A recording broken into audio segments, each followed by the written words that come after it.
Example number 10, इस example में 3 identical thin uniform rods दी गई है जिनके इंड्स को मिला करके एक इक्विलेटरल ट्रायंगल बना दिया गया है। ठीक है, इसमें मान लेते हैं कि ए बी एक थिन यूनिफॉर्म रॉड है जिसका मास कैपिटल एम और लेंथ क्या है, कैपिटल एल है।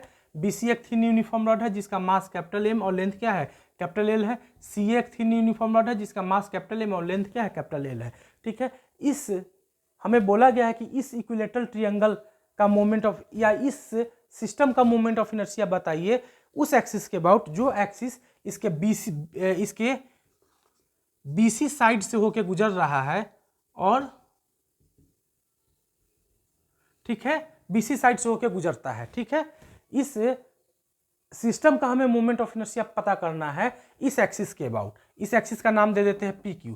पी क्यू एक्सिस के अबाउट इस सिस्टम का हमें मोमेंट ऑफ इनर्शिया पता करना है। क्लियर? तो बहुत ही आसान है। हम क्या करेंगे, पी क्यू एक्सिस के अबाउट बीसी रॉड का मोमेंट ऑफ इनर्शिया कैलकुलेट करेंगे, एसी रॉड का मोमेंट ऑफ इनर्शिया कैलकुलेट करेंगे, एबी रॉड का मोमेंट ऑफ इनर्शिया कैलकुलेट करेंगे और तीनों को जोड़ देंगे तो पूरे सिस्टम का मोमेंट ऑफ इनर्शिया हमें पता चल जाएगा। क्लियर है?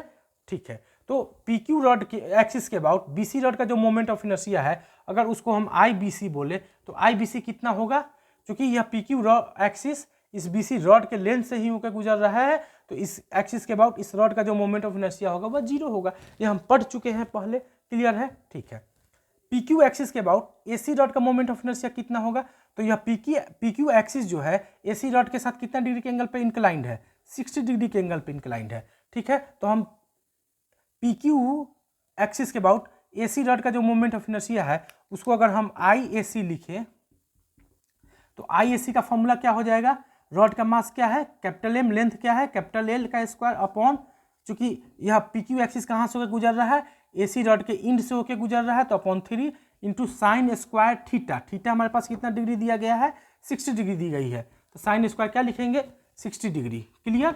ओके, जब इसको सॉल्व करेंगे तो हमें क्या मिलेगा, M L square upon 3, sine 60 कितना होता है, √3/2, √3/2 का स्क्वायर।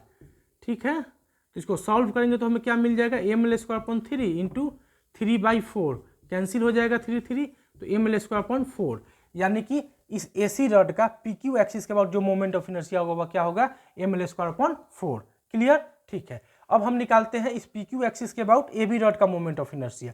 तो ए बी रॉड का मोमेंट ऑफ इनर्शिया इस पी क्यू एक्सिस के अबाउट अगर हम आई ए बी बोले तो आई ए बी होगा कितना, क्योंकि यह P Q axis A B rod के इंड से होकर गुजर रहा है और कितना डिग्री के एंगल पे इंक्लाइंड है, 60 डिग्री के एंगल पे इंक्लाइंड है। यह एंगल तो 60 डिग्री होगा क्योंकि यह इक्विलेटरल ट्रायंगल है, तो इक्विलेटरल ट्रायंगल में सब एंगल 60 डिग्री होता है तो यह एंगल 60 डिग्री होगा।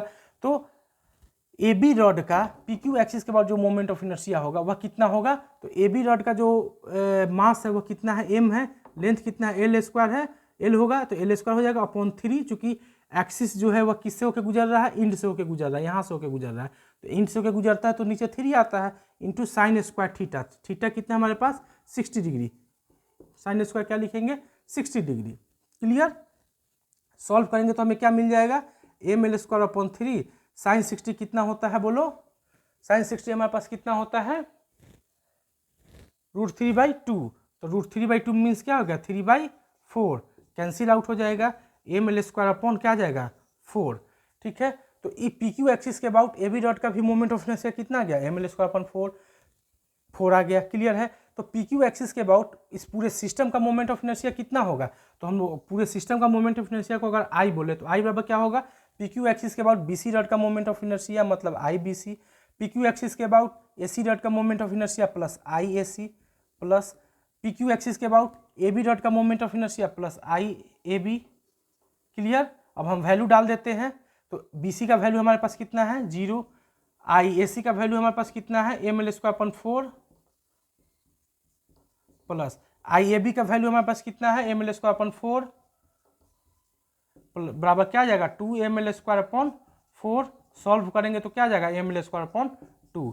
तो इस पूरे सिस्टम का पी क्यू एक्सिस के बाद जो मोमेंट ऑफ इनर्शिया होगा वह कितना होगा M L square upon 2। Clear? Okay, आप इस एग्जाम्पल को देखिए, समझिए और खुद से ट्राई कीजिए। एंगल में कंफ्यूज नहीं होना, आप यह भी इस एंगल को भी लेकर सॉल्व कीजिएगा तो सेम ही रिजल्ट आएगा। ठीक है, उसमें एंगल में कंफ्यूज नहीं होना, कोई भी एंगल ले लीजिए कोई फर्क पड़ने वाला नहीं है। क्लियर है। हम चूंकि 60 डिग्री का वैल्यू आसानी से सबको याद होता है, इसीलिए हम अंदर वाला यह एंगल लिए हैं। आप लोग इस एंगल को भी लेके सॉल्व कर सकते हैं, कोई फर्क उससे पड़ने वाला नहीं है। Clear, okay, thank you.